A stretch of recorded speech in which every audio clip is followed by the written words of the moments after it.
20 children have been killed in Indianapolis so far this year. Just last Friday, a 15-year-old boy was shot and killed standing next to his mom outside an Indianapolis high school. And now our Lauren Kostick shares the heartache from the family.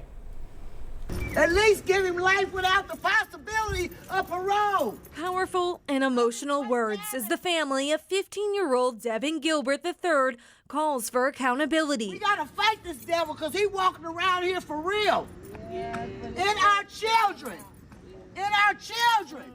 Devin is one of the latest young victims of gun violence in Indianapolis. Police say he was shot in front of his mom by another teen outside KIPP Indy High School on the northeast side. His mom telling 13 News, "He was a sweet, loving child. That was my sunshine, my heart. He was an awesome big brother to his 5 younger siblings. I'm not saying he's perfect, but he was human." Devin's cousin also sharing her heartache at a prayer vigil Sunday, saying she doesn't want him to be remembered as another statistic. It's hurtful to know that Devin has got a number on him now. Number 20 was killed at school.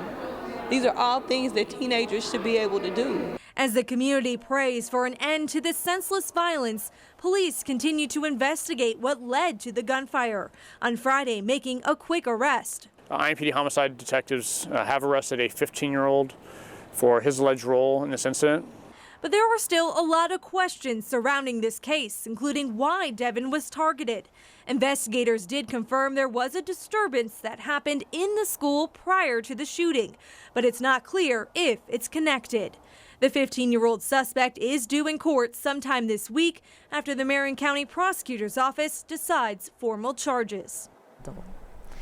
Another heartbreaking part of this is the fact that Devin's mom witnessed the whole thing. She told me earlier there's a big difference between losing a child versus seeing them shot right in front of you and not being able to do anything about it. Your heart just breaks for her.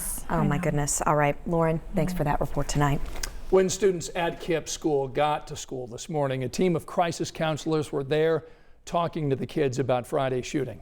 Our Anna Chalker picks up the story tonight, showing us why that conversation gives kids a voice. It's a difficult conversation to have with teenagers, how gun violence impacts them or their classmates. Well, Kimball Richardson with Community Health has a team of crisis counselors to go inside schools and talk with students, and he says this brings support to them that they may feel like they don't have anywhere else. As a father, as a citizen, as a professional counselor, I want our children to feel safe. With teen gun violence at an all-time high, Richardson feels the services his team provides are more important than ever. When at a school, the counselors give students the time to express any emotions they have. Richardson says those conversations they have with students need to continue outside of the school so they feel support in every aspect of their lives. Richardson says these services are not only for students, they're also for teachers, faculty, and staff because they know the impacts of gun violence affect every single person inside the school. In Indianapolis, Anna Chalker, 13 News.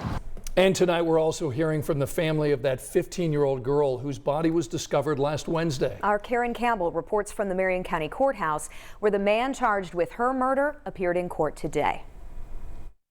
Judge James Osborne decided on no bond. He said that's because of the preliminary charge of murder. The suspect did appear in court today without an attorney by his side. Police say he shot and killed 15-year-old Janiah Carr and left her body in the woods behind his apartment building at Carriage House East. That is where court documents say he lived and worked as a maintenance man. Court documents also state he had a criminal background. Carr's mother, Demetria Brown, says she just wants to know why this happened. He seriously sat in her mother's face and asked for pretty much sympathy. I'm not okay with that. We want to look at all counts of this. We're conducting our own investigation as to private parties, and we plan on holding anybody that had any relationship to this needless and senseless murder responsible. And the suspect is due back in court this Wednesday. In Indianapolis, Karen Campbell, 13 News. And you can find an interview with an activist fighting to stop teen violence, and you can track each of these cases that we've been talking about tonight. Just go to WTHR.com, or you can visit our WTHR News app.